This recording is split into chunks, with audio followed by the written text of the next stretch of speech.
Hey guys, what's going on? It's Eli with Little Blue. Little Blue. That's right. Jinx. That's right. Because we both said Little Blue. That's right, guys. This is it. The marathon that it's officially begun. Star Wars. Star Wars. And on May for it starting on May the 4th. May the 4th be with you. That's right. So, and of course, you know what? We are of course starting off with A New Hope. It was, Of course. because it came first, obviously. It was the first, 1977. And fun fact, I did at first thought I was going to do this in chronological order, from episode 1 to that, Yeah. But I just went ahead and decided, you know what, I'll just do it like, say, when they came out and such. You get the idea. And A New Hope is what started it all, of course. 1977. Yep. May of 1977, in fact. Yes. Now, what do we have to say about A New Hope, of course? Just pretty much anything we could say. It was a reset for the movie industry, basically. All movies up to that point were crap.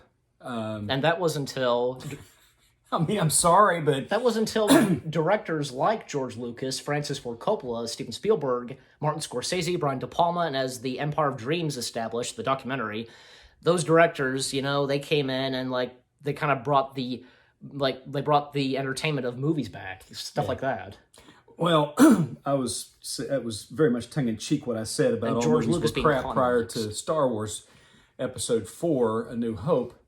Let's just put it this way. It was a reset. It was a big reset for the movie industry. There were some great movies before that, but you didn't have the sci-fi the movies. early 1970s. Exactly. The sci-fi movies, for the most part, were just too clean, and I don't know when anybody thought that space had to be clean and everything, but the one thing you noticed about Star Wars was everything looked worn.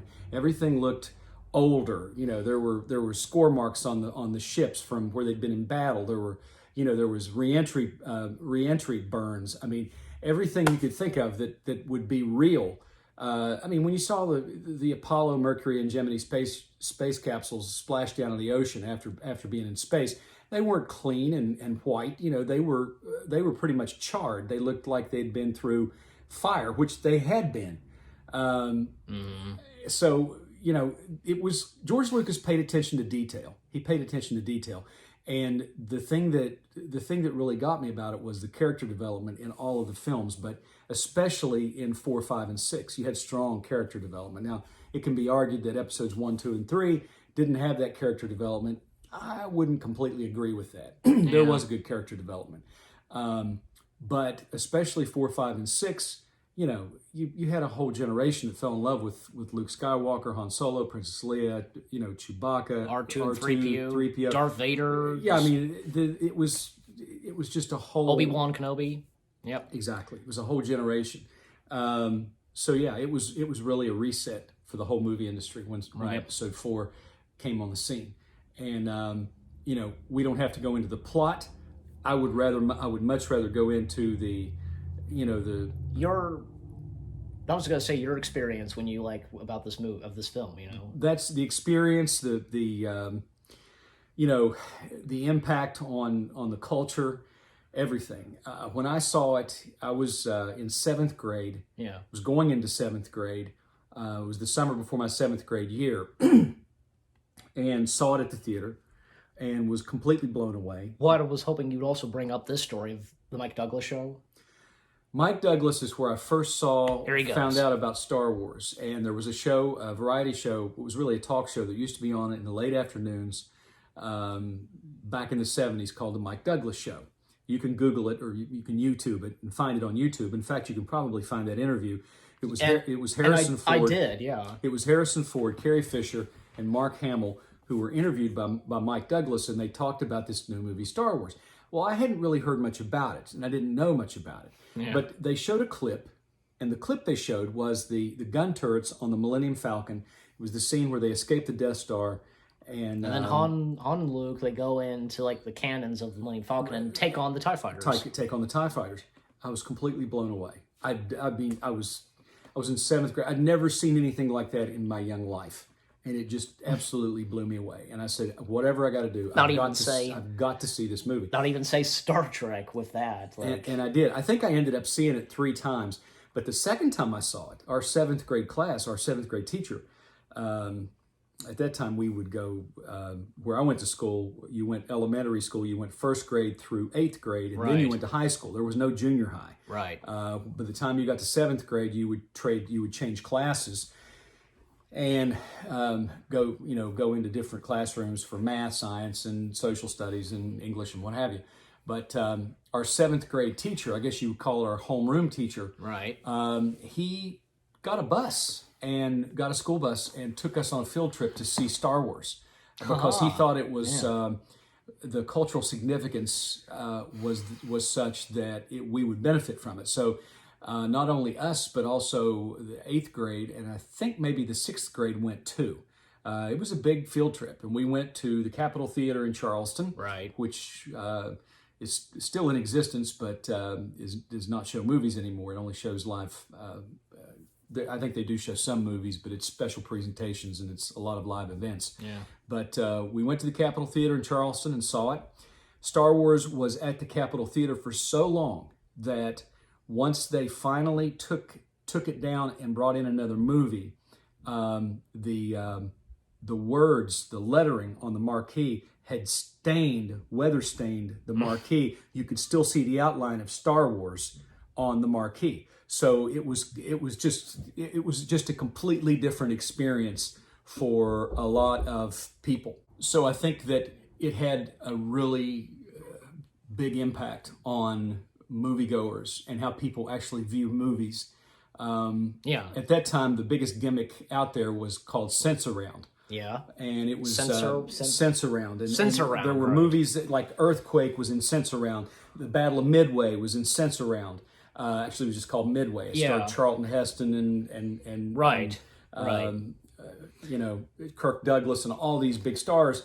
And it was the Sense-Around. It was a gimmick. It was a big subwoofer that was on the floor, and it would literally vibrate the floor in certain scenes. And it was cool. It was really cool. It really added to the experience. But nothing had the impact that Star Wars did.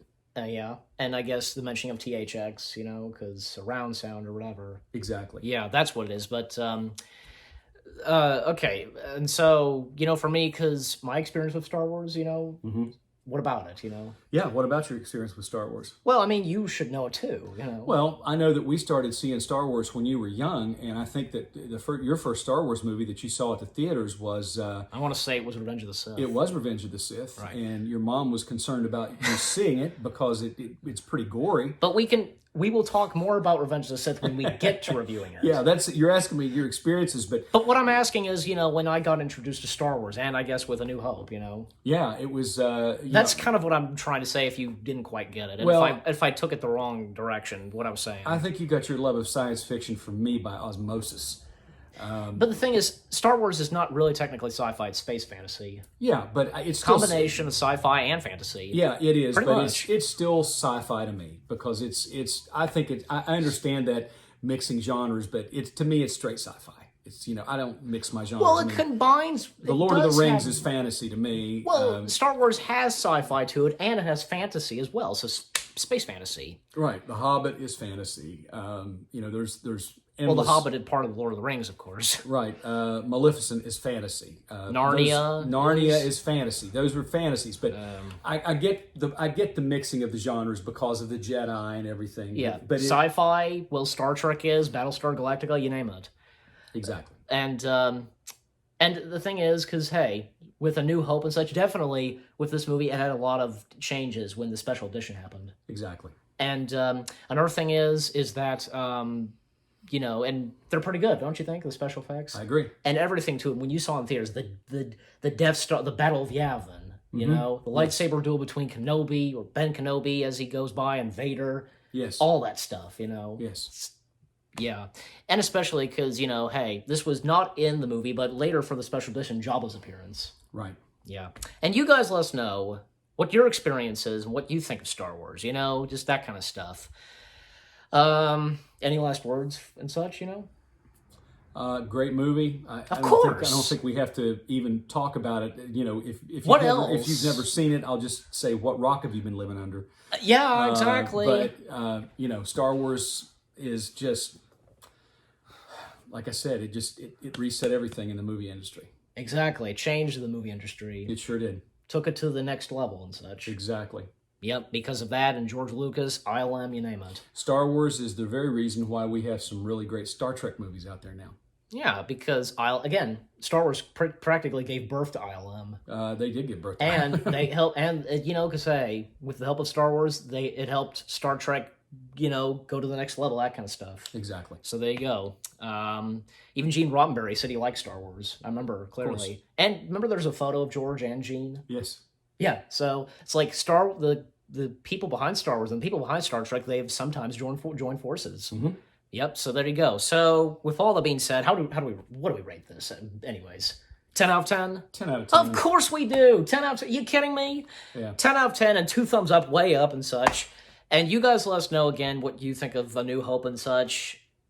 What we said, you get the idea. So any last words? The Force be with you. Yes. And for me, we hope you enjoyed our review of episode 4, New Hope, and of course, the review marathon of Star Wars has begun. And of course, Lil Blue will be joining me throughout, reviewing all the episodes, etc. So there you go. And up next, you know what's next, Empire. Empire Strikes Back. Stay tuned for that. Later in the day, of course, as you're watching. So again, with all that being said, 2 thumbs up, way up, 10 out of 10 for A New Hope. We hope you enjoyed our review of A New Hope, and we'll see you guys in the next video/review. And again, the Star Wars review marathon has begun. Take care, peace out, and may the Force be with you.